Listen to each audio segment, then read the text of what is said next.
Hello everyone, and welcome to the video. Today I will be talking about Sisyphus, and where he has come from to his adaptations in modern media today. In this video, I will be talking about the myth itself, and how accurately his character is shown today. What this video is not is a critique of mythological accuracy, and complaining about the right and wrong way to display this character. And with that, let us begin, and always, thank you for watching.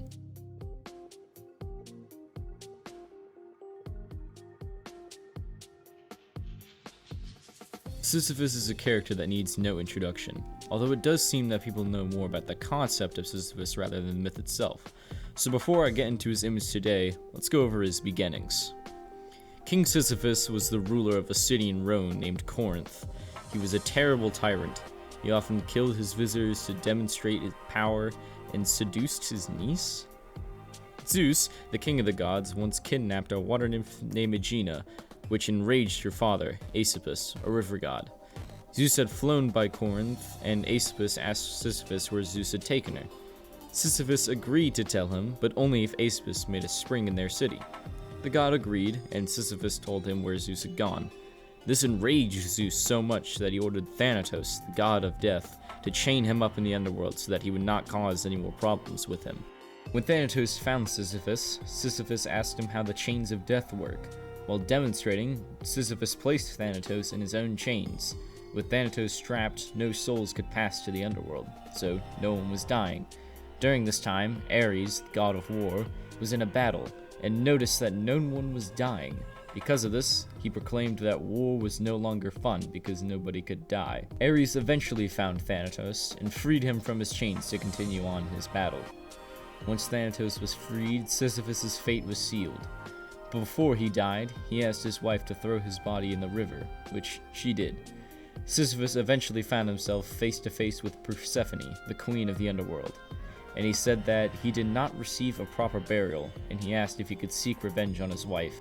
Persephone agreed, but only if he returned after he was finished. Sisyphus did not keep his promise. For the final time, Hermes brought Sisyphus to hell, where he was then sent to push a boulder up a hill. But when it reached the top, it falls all the way back down, and he is to repeat this process for all of eternity. I personally like to think of this punishment as an allegory for death. It comes for us all, so why even try to avoid it? The pushing of the boulder represents the times that Sisyphus had evaded death, and its falling represents death itself. Now, it's time for the fun part of the video.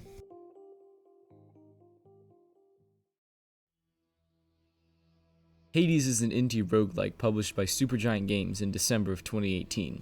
In this game, you play as Zagreus, the god of rebirth, and the son of Hades.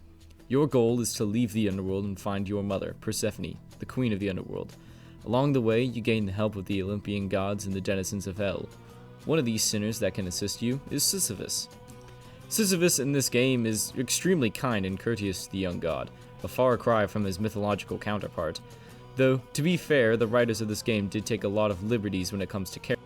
For example, Theseus and the Minotaur are now entertainers who duel people as soon as they come into their domain. Back to Sisyphus. It's not really known if he's just scared of the gods because of his current condition, though he is very honest that saying he and Zagreus are not too different. After all, they both shared a dream of escaping the underworld. Zagreus' task is a Sisyphean one. Him being able to escape the underworld is nothing short of a miracle. We are done with this kind and sweet interpretation from Hades. Now it's time for... You can't escape!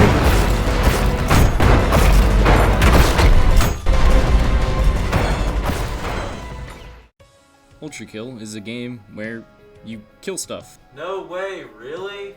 Designed by R.C. Hakita Patala and published in 2020 by New Blood, play as V1, a sentient vampire GoPro rampaging through hell to get his next fix of blood. Ultrakill is one of my favorite games of all time.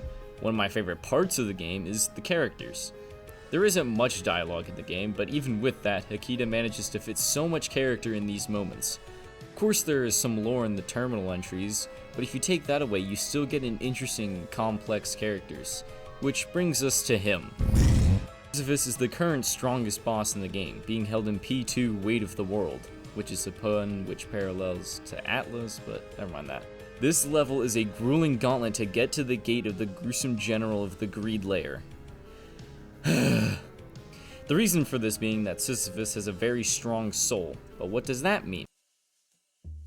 See, when a being has a strong willpower, or soul, in the world of Ultrakill, that can mean it can physically manifest in a state called a prime soul. These prime souls are extremely strong. Both we encounter in the game are locked up in prison so that they cannot threaten the higher power of the angels. Now, how does this explain the wild difficulty jump from P1 to P2? Well, the first prime soul we meet is Minos Prime. Minos was the king of the Lust Layer. He transformed it into Utopia. The angels didn't like that, sent out Gabriel, and he killed him in prison, soul, blah blah blah blah blah. The point is, we encounter Minos just as he becomes a prime soul, signified by the orb falling before the fight. But with Sisyphus, he was already a prime soul when he broke out of his prison. All he needed was a little nudge from our player character. So Sisyphus is free. What does he have to say? A visitor. Indeed, I have slept long enough. The kingdom of heaven has long since forgotten my name, and I am eager to make them remember. However, the blood of Minos stains your hands, and I must admit, I'm curious about your skills, weapon, and so, before I tear down the cities and crush the armies of heaven, you shall do as an appetizer. Come forth, child of man, and die.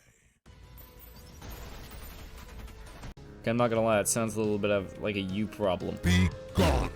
Sisyphus is a vengeful king that longs to take up arms against the cruel judgment of heaven, and put those beings in their place. This is closer to his mythological counterpart, minus the ear claps and flying kicks.